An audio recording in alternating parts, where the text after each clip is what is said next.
সঁচা সঁচিকে এইটো আমাৰ কাৰণে এটা উল্লেখযোগ্য দিন, ঐতিহাসিক এটা সফলতা বুলি মই ক'ব খোজো। BPFৰ ইতিহাসত আজি নতুন এটা অধ্যায় আমি লিপিবদ্ধ কৰিব পাৰিছো। কিয়নো আজি 1729 জন প্ৰাক্তন NDP লিডাৰ আৰু সদস্যসকলে যিসকলে নেকি UPPL দলটো জন্ম দিছিলে, যিসকলে নেকি UPPL দলত থাকি পেলাই তেওঁলোকে চৰকাৰ গঠন কৰালৈকে সহায় কৰিছিলে, যিসকলে নেকি UPPL দলৰ চালিকা শক্তি আছিলে, যিসকলে নেকি UPPL দলৰ শক্তি, এই শক্তিটো আজি আমাৰ BPF দলত UPPL দল ত্যাগ কৰি পেলাই দলে বলে আহি যোগদান কৰাটো আমাৰ কাৰণে এটা ডাঙৰ শক্তি, এটা যোগ দিয়া। NDPৰ 1729 চন আজি আনুষ্ঠানিকভাৱে যোগদান কৰাৰ আগতো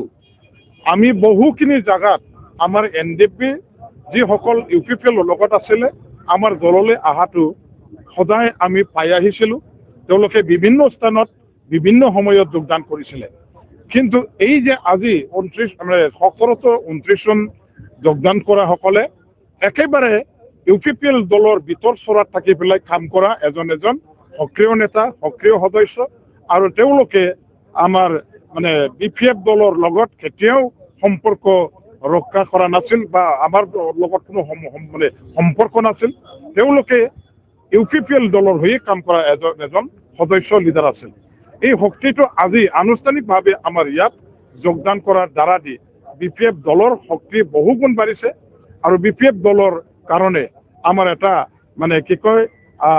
ঐতিহাসিক এটা আমাৰ সফলতা বুলি মই ক'ব খোজো। আজি তেওঁলোকে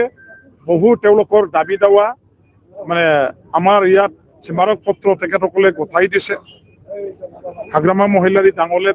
দেৱলৈ প্ৰেৰণ কৰিবৰ কাৰণে, হাগ্ৰামা মহিলাৰী ডাঙৰীয়া দেৱৰ সমৰ্থন, সহায় সহযোগিতা লৈ তেওঁলোকৰ আধৰুৱা হৈ থকা কিছুমান দাবী দাৱাবিলাক পূৰণ কৰিবৰ কাৰণে তেখেতসকলে এটা পদক্ষেপ লোৱাটো বিচাৰিছে। UPPL দলৰ লগত থাকি পেলাই UPPLৰ নেতৃত্বত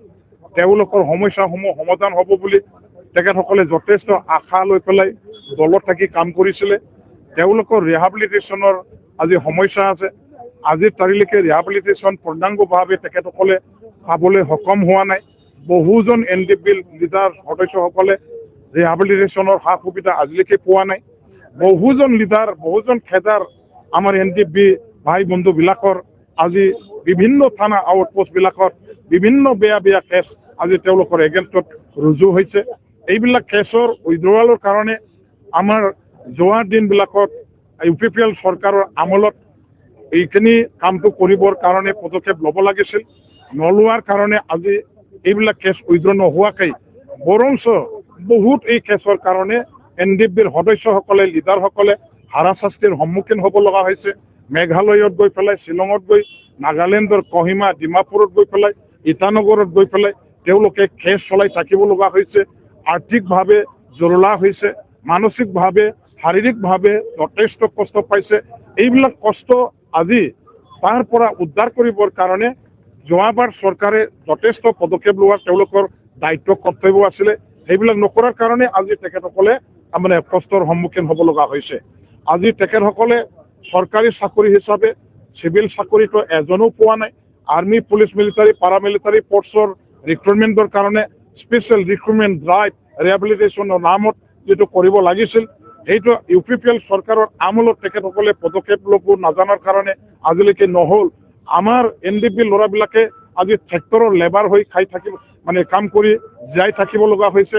ট্ৰাকৰ হেণ্ডিমেন ড্ৰাইভাৰ হৈ পেলাই, লেবাৰ হৈ পেলাই তেওঁলোকে আজি অটো গাড়ী চলাই আজি মাছ, আজি শাক পাচলি বজাৰত বিক্ৰী কৰি সৰু সুৰা লেবাৰ কৰি পেলাই আজি যাই থাকিব লগা হোৱাটো বিৰাট অপমানজনক, বিৰাট দুখজনক। এই ধৰণৰ অৱস্থাত আজি আমাৰ চাৰেণ্ডাৰী NDP ল'ৰাবিলাকে জীয়াই থাকিব লগা হৈছে, কাম কৰি থাকিব লগা হৈছে। এইবিলাকৰ কাৰণে আজি তেখেতসকলে NDP যিবিলাক আমাৰ ল'ৰা আছে, চাৰেণ্ডাৰী ল'ৰা আছে, তেখেতসকলে UPPL দলৰ প্ৰতি বিষদগাৰ তেখেতসকলে প্ৰকাশ কৰিছে। মানে UPPL দলটো তেখেতসকলে ত্যাগ কৰিছে আৰু BPF দলৰ লগত থাকি পেলাই হাগ্ৰামা মহিলাৰী ডাঙৰীয়া দেৱৰ নেতৃত্বৰ প্ৰতি আস্থা বিশ্বাস ৰাখি হাগ্ৰামা মহিলাৰী ডাঙৰীয়া দেৱৰ দ্বাৰাইহে তেওঁলোকৰ এই গোটেইখিনি সমস্যা সমাধানৰ সম্ভৱ বুলি তেখেতলোকে আশা ৰাখি বিশ্বাস আস্থা ৰাখি পেলাই আমাৰ দলত যোগদান কৰিছে 125 এমেন্ডমেন্ট বিল হলে পুনৰ BTCত UPPL চৰকাৰ হ'ব বুলি মানে গাঁৱে ভূঞে UPPL নেতাবিলাক প্ৰচাৰ চলাই আছে কিমান গ্ৰহণযোগ্য এইটো কোন ফাগলে বিশ্বাস কৰে 125 এমেন্ডমেন্ট পাছ হোৱাৰ লগত চৰকাৰ বাংহাৰ কিবা সম্পৰ্ক আছে নেকি কিবা নিয়ম আছে নেকি 125 এমেন্ডমেন্ট চৰকাৰত থাকিয়ে চৰকাৰৰ মানুহবিলাকে নিজে এইবিলাকৰ কাৰণে কাম কৰিব 125 এমেন্ডমেন্ট যদি কৰিব লাগে হাগ্ৰামা মহিলাৰী ডাঙৰীয়া দেৱৰ নেতৃত্বত যেটো BTC চৰকাৰ আছে এই চৰকাৰখনেহে কৰিব আৰু 125 এমেন্ডমেন্টৰ লগত চৰকাৰ যাই থাকা চৰকাৰ বাংহা ইয়াৰ লগত কোনো সম্পৰ্ক নাই চৰকাৰ চলি থাকিব 5 বছৰ মাত্ৰ নহয় অহা 20 বছৰলৈকে হাগ্ৰামা মহিলাৰী ডাঙৰীয়া দেৱৰ এই আমাৰ BTC চৰকাৰ যাই থাকিব ইয়াত বেলেগ দলৰ চৰকাৰ আহাৰ ৰাস্তা স্থায়ীভাৱে বন্ধ কৰি দিয়া হল জনগণ BTC বাকি ৰাইজে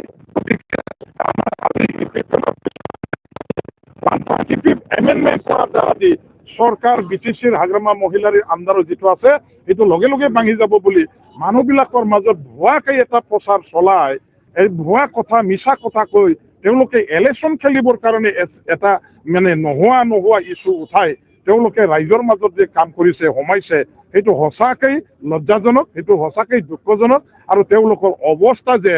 বহুত একেবাৰে বেয়াৰ ফালে মানে গতি কৰিছে এই দলৰ অৱস্থা যে একেবাৰে ধ্বংসৰ ফালে গতি কৰিছে যাৰ কাৰণে নিৰ্বাচনৰ ইস্যু বিচাৰি নাপায় আজি 125 এমেন্ডমেন্ট আৰু ইয়াৰ দ্বাৰা দি মানে কি কয় ইন্টাৰিম কাউন্সিল চৰকাৰ গঠন কৰাৰ এইবিলাক মানে কি কয় সপোন তেওঁলোকে মনত পুহি ৰাখিছে এইটো মিছা কথা একেবাৰে সেইটো ৰাইজে বিশ্বাস কৰিব নালাগে ভিত্তিহীন কথা অযুক্তিকৰ কথা আৰু এইটো ৰাইজে বিশ্বাস নকৰে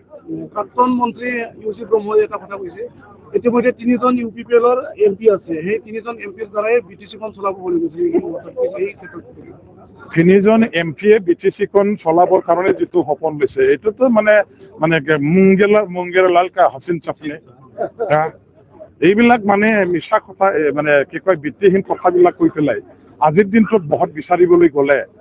UPPL দলে যত 10টা পাব লাগিছিল তাত এটা মাত্ৰ বহুত পোৱাৰ সম্ভাৱনা নাথাকিব এইবিলাক মিছা কথা কৈ পেলাই কৰিব নালাগে MP বিলাকে আৰু BTCখন কেনেকৈ চলাব ইয়াত ইলেক্টেড গভৰ্ণমেণ্ট অলৰেডি হৈ গৈছে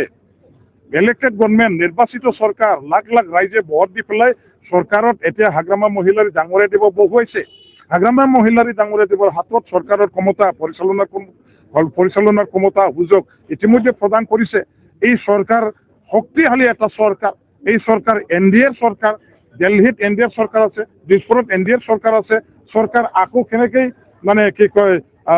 MP বিলাকে কেনেকৈ চলাব এইবিলাক কথা মানে ৰাইজে কেতিয়াও বিশ্বাস নকৰে আৰু তেখেতসকলে এইবিলাক কথা প্ৰচাৰ কৰি থাকিলে তেওঁলোকৰ মানে বহুত বেয়াহে হ'ব জিৰ'হে হৈ যাব